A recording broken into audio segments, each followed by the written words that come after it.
Yes, I think hair is more than just a physical trait, but we do our hair first thing in the morning, then we might fix it during the day, and at night we might prepare our hair for the hairstyle we want to wear the following day. It's simple. But for me, my relationship with my hair wasn't always so straightforward. What was once my biggest insecurity has now transformed into something I feel proudly represents who I am. Afro hair is definitely the most unique and versatile hair type. Unfortunately, this is something I failed to recognise as a child. Living in a predominantly white space, there wasn't many people who looked like me or who had the same hair type as me, leaving me feeling isolated and negatively towards my hair. When I was in secondary school, like any teenager, I was impressionable and easily influenced. I remember negotiating with my mum to let me straighten my hair for school, just so I could fit in and look like all the other girls. Hiding my curls, hiding my true identity. This was the beginning of me pursuing the European beauty standard, trying to have straight pin hair, which I was obviously never going to naturally have.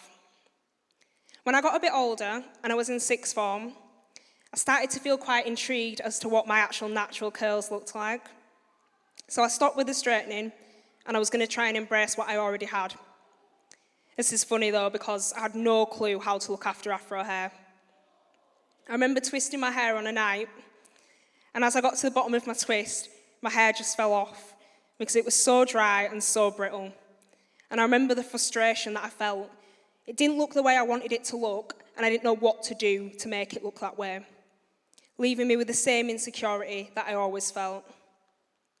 Ultimately, I started to become attached to braids, extensions, anything to hide my hair, because my confidence was attached to that. The real turning point for my relationship with my hair was definitely COVID-19. Although this was a really negative time, I started to use social media to educate myself and to learn more about my Afro hair. The more familiar I became with it, the more in love I fell with it. But I thought, even though social media has really helped me, there's still a need for more representation of Afro hair in the media. So because of that, I created my own TikTok page where I showcase my Afro hair and I share my natural hair journey with my followers. And I communicate a clear message: Afro hair is beautiful. My passion further extended when I completed my degree and I wrote my dissertation project on hair, identity, and black women. And I learned that hair is not just hair. There's so much deep-rooted history behind it. For instance, braids were styled as escape routes, and the comb wasn't just a comb. It signified social significance, representing class, status, and personal history.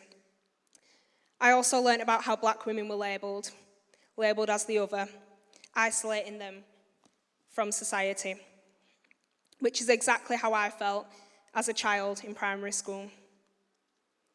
Reflecting upon the past, I'm so proud of who I am and to embrace something that was historically seen as something to be ashamed of. What was once my biggest insecurity has now transformed into something I feel proudly represents who I am. Thank you.